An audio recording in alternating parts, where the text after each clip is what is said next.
Good morning, this is the Paradise Unicorn Priestess bringing you day 156 of A Course in Miracles, the Yin translation where we use female words. This would be June 5th if you're starting at the new year. The Little Garden. It is only the awareness of the body that makes love seem limited, for the body is a limit on love. The belief in limited love was its origin, and it was made to limit the unlimited. Think not that this is merely allegorical, for it was made to limit you. Can you who see yourself within a body know yourself as an idea? Everything you recognize, you identify with externals, something outside itself. You cannot even think of God without a body or in some form you think you recognize. The body cannot know. And while you limit your awareness to its tiny senses, you will not see the grandeur that surrounds you. God cannot come into a body, nor can you join her there. Limits on love will always seem to shut her out and keep you apart from her. The body is a tiny fence around a little part of a glorious and complete idea. It draws a circle infinitely small around a very little segment of heaven, splintered from the whole, proclaiming that within it is your realm where God can enter not. Within this realm the ego rules, and cruelly. And to define this little speck of dust, it bids you fight against the universe. This fragment of your mind is such a tiny part of it that, could you but appreciate the whole, you would see instantly that it is like the smallest sunbeam to the sun, or like the faintest ripple on the surface of the ocean. In its amazing arrogance, this tiny sunbeam has decided it is the sun. This almost imperceptual ripple hails itself as the ocean. Think how alone and frightened is this little thought, this infinitesimal illusion, holding itself apart against the universe. The sun becomes the sunbeam's enemy that would devour it, and the ocean terrifies the little ripple and wants to swallow it. Yet neither sun nor ocean is even aware of all this strange and meaningless activity. They merely continue, unaware that they are feared and hated by a tiny segment of themselves. Even that segment is not lost to them, for it could not survive apart from them, and what it thinks it is in no way changes its total dependence on them for its being. Its whole existence still remains in them. Without the sunbeam would be gone. The ripple without the ocean is inconceivable. Such is the strange position in which those in a world inhabited by bodies seems to be. Each body seems to house a separate mind, a disconnected thought, living alone and in no way joined to the thought by which it was created. Each tiny fragment seems to be self-contained, needing another for some things, but by no means totally dependent on its one creator for everything, needing the whole to give it any meaning, for by itself it does mean nothing, nor has it any life apart and by itself. Like to the sun and ocean, yourself continues, unmindful. This tiny part regards itself as you. It is not missing. It could not exist if it were separate. Nor would the whole be whole without it. It is not a separate realm, ruled by an idea of separation from the rest, nor does the fence surround it, preventing it from joining with the rest, and keeping it apart from its creator. This little aspect is no different from the whole, being continuous with it, and at one with it. It leads no separate life, because its life is the oneness in which its being was created. Do not accept this little fenced-off aspect as yourself. The sun and ocean are as nothing beside what you are. The sunbeam sparkles only in the sunlight, and the ripple dances as it rests upon the ocean. yet neither sun nor ocean is the power that rests in you. Would you remain within your tiny realm, a sorry queen, a bitter ruler of all that she surveys, who looks on nothing, yet who would still die to defend it? This little self is not your realm. Arched high above it and surrounding it with love is the glorious whole, which offers all its happiness and deep content to every part. The little aspect that you think you set apart is no exception. Love knows no bodies and reaches to everything created like itself. Its total lack of limit is its meaning. It is completely impartial in its giving, encompassing only to preserve and keep complete what it would give. In your tiny realm, you have so little.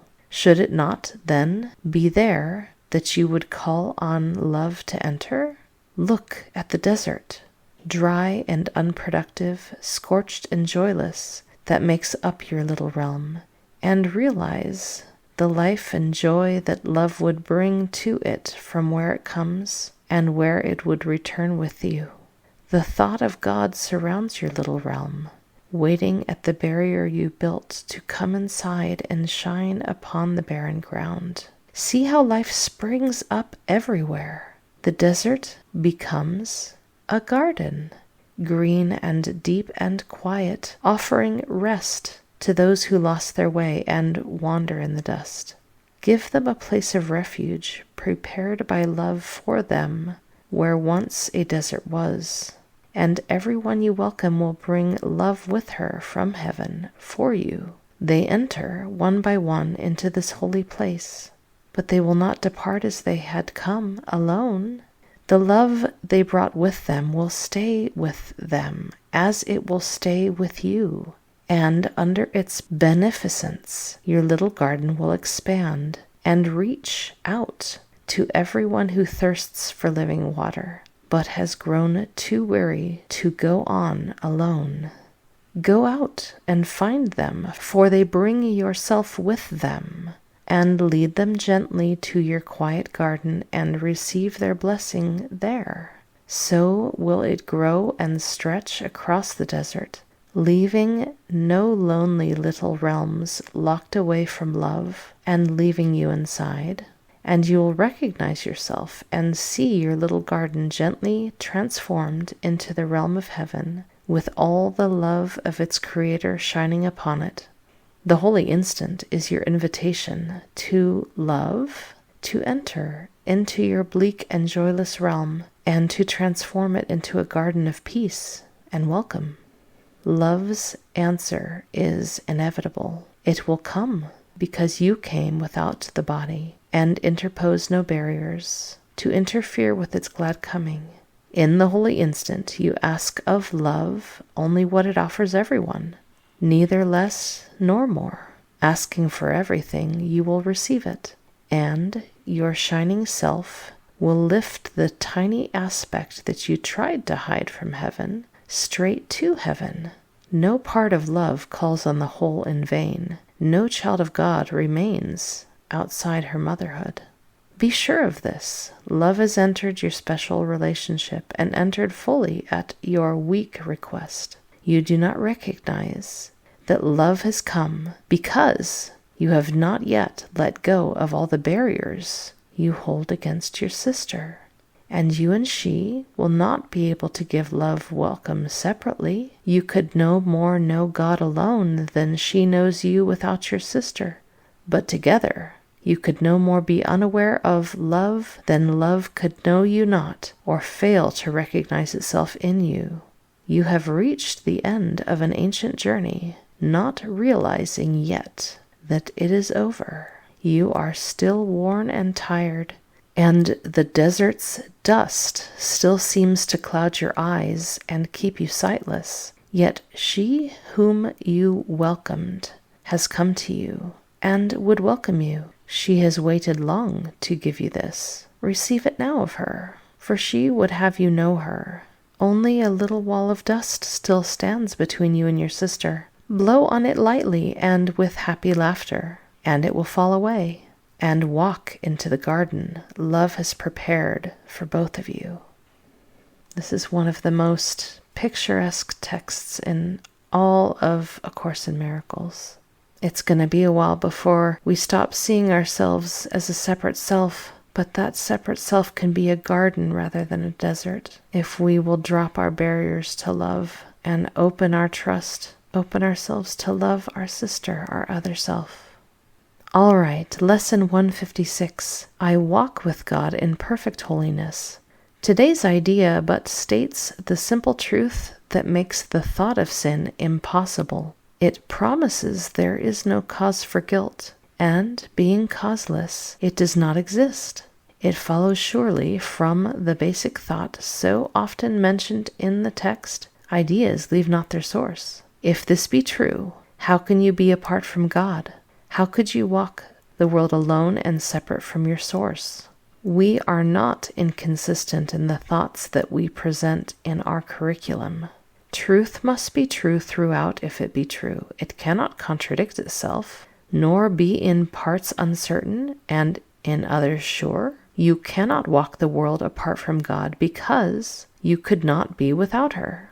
She is what your life is. Where you are, she is. There is one life. That life you share with her. Nothing can be apart from her and live. Yet, where she is, there must be holiness as well as life. No attribute of hers remains unshared by everything that lives. What lives is holy as herself because what shares her life is part of holiness and could no more be sinful than the sun could choose to be of ice, the sea elect to be apart from water, or the grass to grow with roots suspended in the air. There is a light in you which cannot die, whose presence is so holy that the world is sanctified because of you. All things that live bring gifts to you and offer them in gratitude and gladness at your feet. The scent of flowers is their gift to you. The waves bow down before you, and the trees extend their arms to shield you from the heat, and lay their leaves before you on the ground that you may walk in softness, while the wind sinks to a whisper around your holy head. The light in you is what the universe longs to behold. All living things are still before you, for they recognize who walks with you. The light you carry is their own, and thus they see in you their holiness, saluting you as Savior and as God. Accept their reverence, for it is due to holiness itself, which walks with you, transforming in its gentle light all things unto its likeness and its purity. This is the way salvation works. As you step back, the light in you steps forward and encompasses the world. It heralds not the end of sin in punishment and death.